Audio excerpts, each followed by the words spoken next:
Un an après son élection le 24 mars 2024, le président sénégalais Bassirou Diomaye Faye a initié plusieurs réformes souverainistes et actions marquantes dans le domaine politique, économique et social, mais aussi militaire et diplomatique. Le bilan de sa première année au pouvoir, c'est tout de suite dans cette vidéo. Élu le 24 mars 2024 et investi le 2 avril, Bassirou Diomaye Faye est devenu à 44 ans le plus jeune président de l'histoire du Sénégal. Je mesure le poids de la responsabilité et la gravité de la charge, et qu'il me soit permis de rendre grâce à Dieu Tout-Puissant, le maître des destins, et d'exprimer ma profonde gratitude à ma famille pour son soutien indéfectible et surtout au peuple sénégalais pour la confiance placée en moi. Il a nommé Ousmane Sonko, jeune leader du parti PASTEF, au poste de Premier ministre le jour même de son investiture. D'inspiration panafricaniste de gauche, le programme des deux jeunes dirigeants a garanti la souveraineté tant politique qu'économique et sociale du Sénégal. Bassirou Diomaye Faye a pris les rênes du Sénégal dans un contexte de fortes tensions politiques, marqué notamment par les divergences entre le pouvoir fraîchement intronisé et l'opposition menée par le clan de l'ancien président Macky Sall. En septembre 2024, confronté à un blocage législatif avec une assemblée nationale dominée par l'opposition, le président Faye a dissous le Parlement et a annoncé des élections législatives anticipées pour novembre 2024. Cette décision visait à surmonter les obstacles à son programme de réforme. Les élections de 2024 ont permis au PASTEF d'obtenir une majorité parlementaire, facilitant ainsi la mise en œuvre des réformes promises par le président. De violents incidents avaient émaillé la campagne électorale, notamment à Dakar et à Koungheul, mais également à Saint-Louis où plusieurs personnes avaient été blessées, notamment par armes blanches. La journée a également été marquée par la mort d'un étudiant lors de manifestations à Saint-Louis dans le nord du Sénégal, a rapporté l'AFP.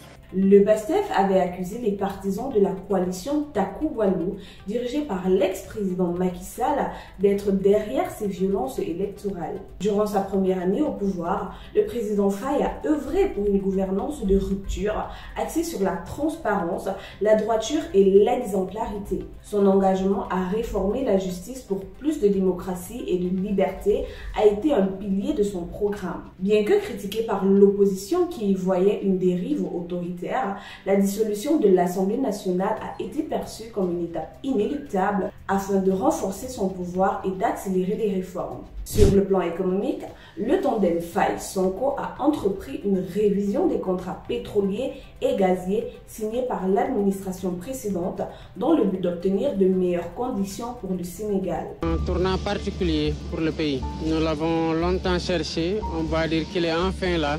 Nous y attendons des ressources, mais les ressources que nous en attendons, c'est des ressources qui doivent être orientées vers le développement d'autres secteurs.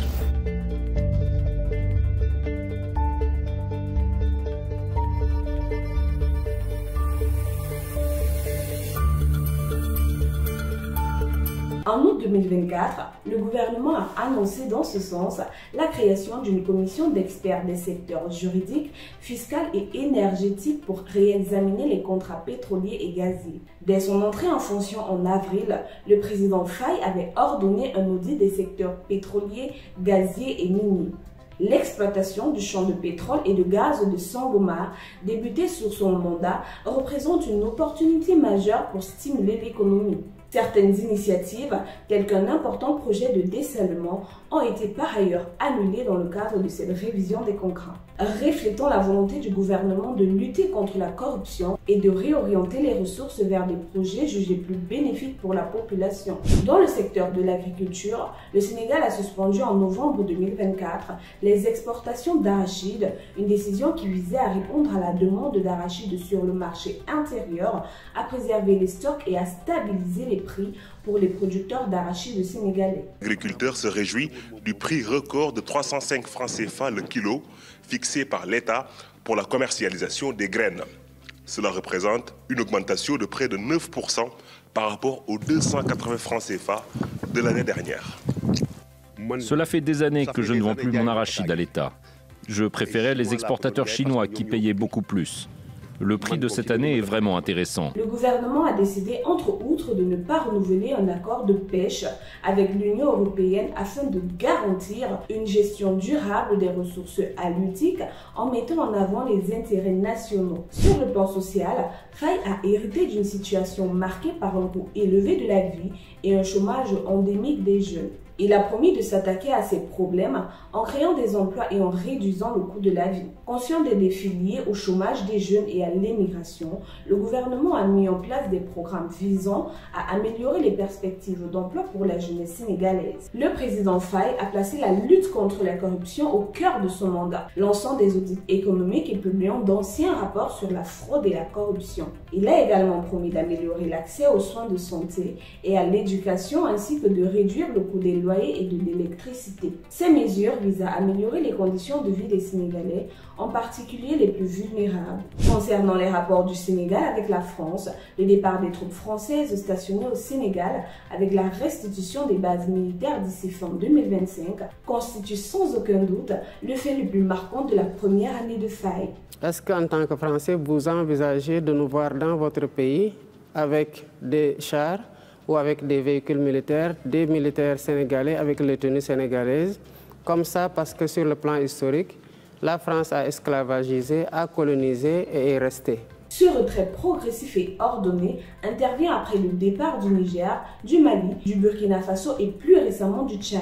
Le 7 mars dernier, les premières entreprises militaires françaises ont été restituées aux autorités sénégalaises, marquant une étape significative dans la redéfinition des relations entre la France et le Sénégal. En résumé, la première année de la présidence de Bassirou Diomaye Faye a été marquée par des ambitions réformatrices et des initiatives audacieuses visant à transformer le paysage, notamment politique et économique du Sénégal. L'enjeu majeur actuel est de savoir quelle sera la stratégie à adopter par le président Faye pour résoudre le problème de la dette non déclarée du Sénégal pendant l'ère de Macky Sall. Une dette qui s'élève à environ 18 558 milliards de francs CFA, soit environ 7 milliards de dollars, portant la dette publique totale à 99,67% du PIB, bien au-delà du chiffre officiel de 74,41% précédemment annoncé par le gouvernement. Pour plus de contenu sur l'actualité africaine, suivez-nous sur le réseau social africain Diba World et sur toutes nos autres plateformes. Tous les liens sont disponibles dans la bio.